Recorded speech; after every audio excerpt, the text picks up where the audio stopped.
Welcome to 99 TV. Billa Prabhas movie.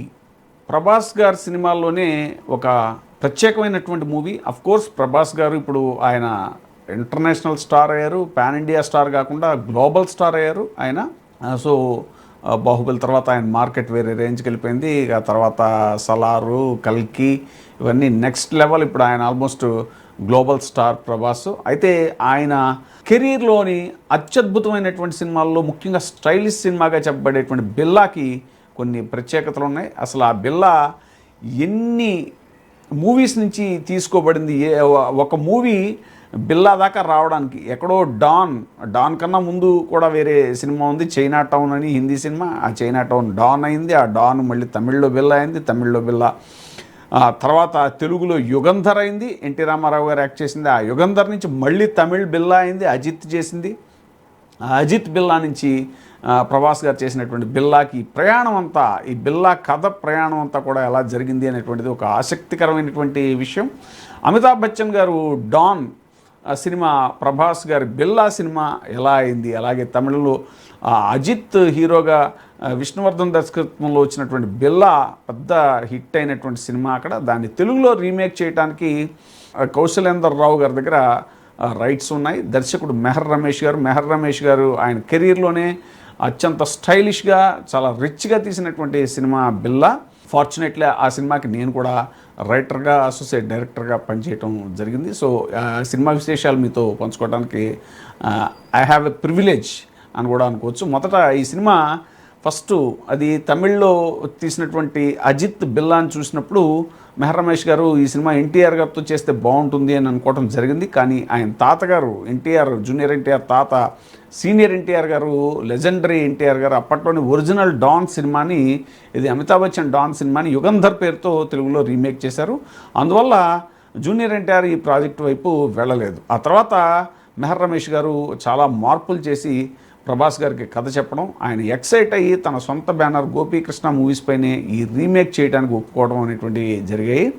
Don వెనక ఉన్న అసలు కథ ఏంటి అని అంటే, సలీం జావేద్ అని హిందీలో పెద్ద రైటర్స్ వాళ్ళ యొక్క మాస్టర్ పీస్ ఇది మన షోలే సినిమాకి రాసిన రైటర్స్ వాళ్ళు. 1978లో వచ్చిన అమితాబ్ డాన్ సినిమా వెనకాల ఒక సెంటిమెంట్ ఉంది.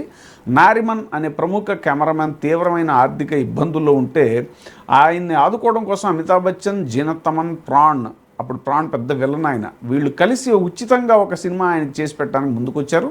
దర్శకుడు చంద్ర బరోత్ని పిలిపించి స్క్రిప్ట్ కోసం వెతుకుతూ ఉండగా అప్పటికే స్టార్ రైటర్స్ అయినటువంటి సలీం జావేద్లని కలవటం జరిగింది. సలీం జావేద్ దగ్గర అప్పటికే ఒక స్క్రిప్ట్ ఉంది. దాన్ని దేవానంద్, జితేందర్, రాజేష్ ఖన్నా లాంటి టాప్ హీరోలు అందరూ కూడా రిజెక్ట్ చేశారు. ఆ రిజెక్ట్ చేయబడిన కథే పోలీసుల నుండి తప్పించుకునే మాఫియా డాన్ చనిపోతే అతని స్థానంలోకి అతడిలాగే ఉండే ఒక సామాన్యుడిని పోలీసులు పంపించడం. ఈ పాయింట్తోనే అమితాబ్ బచ్చన్ డాన్ సినిమా తీయటం జరిగింది. అది సూపర్ డూపర్ హిట్ అయింది. కానీ దురదృష్టవశాత్తు సినిమా ఫలితం చూడకుండానే నిర్మాత నారిమన్ చనిపోయారు.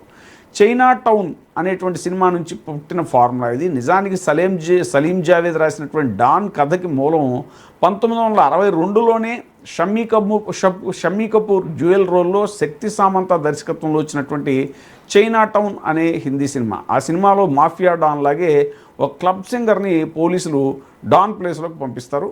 అయితే అందులో క్లైమాక్స్లో వాళ్ళిద్దరూ కవలలు అని తెలుస్తుంది. ఈ చైనా టౌన్ కథతోనే తమిళంలో ఎంజీఆర్ గారు కుడియిరుంద కోయిల్ సినిమాని తీశారు. అది కూడా 100 రోజులు ఆడింది. తెలుగులో ఎన్టీ రామారావు గారు భలే తమ్ముడు అనే పేరుతో రీమేక్ చేశారు. ఇందులోనే మహమ్మద్ రఫీ గారు తొలిసారిగా తెలుగులో పాటలు పాడారు. ఎన్టీఆర్ గారికి ఒక అరుదైన రికార్డు వచ్చింది. సో ఒకే కథాంశంతో మాఫియా డాన్ సామాన్యుడు ఎన్టీఆర్ గారు 3 సార్లు సినిమా చేసి 3 బ్లాక్ బస్టర్లు కొట్టారు. అవి భలే తమ్ముడు, యుగంధర్, మళ్ళీ కె రాఘవేంద్రరావు గారి దర్శకత్వంలో వచ్చినటువంటి గజ దొంగ.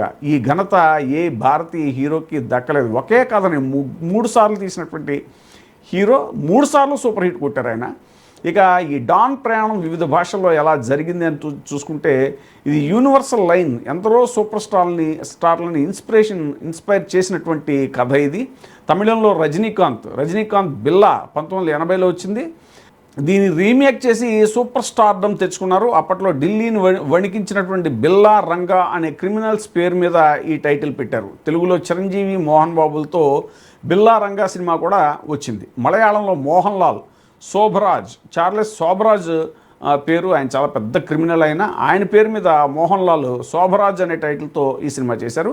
కానీ చిత్రంగా అన్ని భాషల్లో హిట్ అయినటువంటి ఈ కథ మాత్రం మలయాళంలో ఘోర పరాజయం పాలైంది. బహుశా అక్కడ ప్రేక్షకులు కమర్షియల్ ఫార్ములాని ఎక్కువ అంగీకరించరు. ఎందుకంటే మనం చూస్తాము మలయాళం ఫిల్మ్స్ అనేవి కంటెంట్ ఓరియంటెడ్ ఫిల్మ్స్గా ఉంటాయి. దృశ్యం కానీ ఇవన్నీ చాలా సినిమాలు గాడ్ ఫాదర్ చిరంజీవి గారు కూడా చేసింది. వాళ్ళు ఎక్కువ కంటెంట్ బేస్డ్గా ఉంటాయి. ఇది కొంచెం కమర్షియల్ ఫార్ములాలో ఉండే కథ.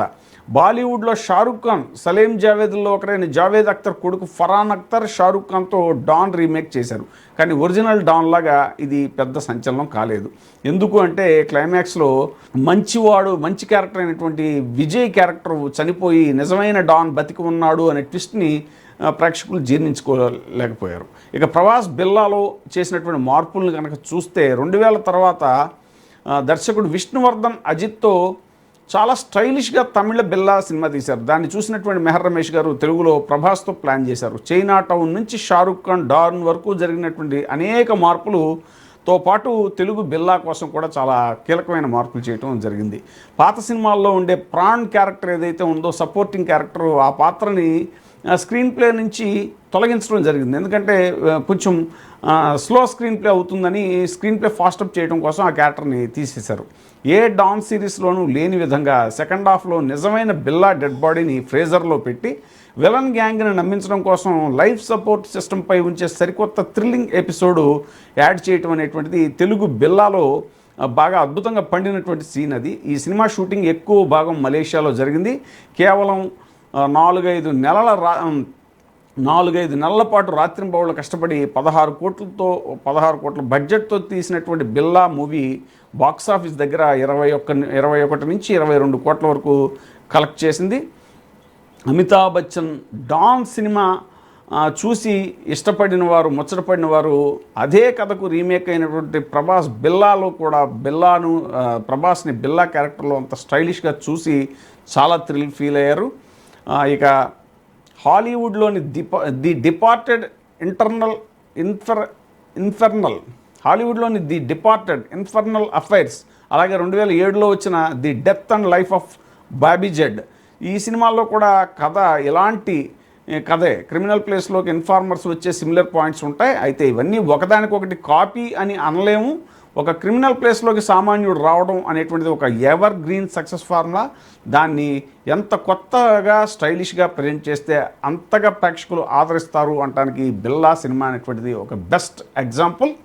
సో ఇది ఇవాళ మెహర్ రమేష్ గారు తీసినటువంటి ప్రభాస్ బిల్లా సినిమా యొక్క విశేషాలు. Thank you.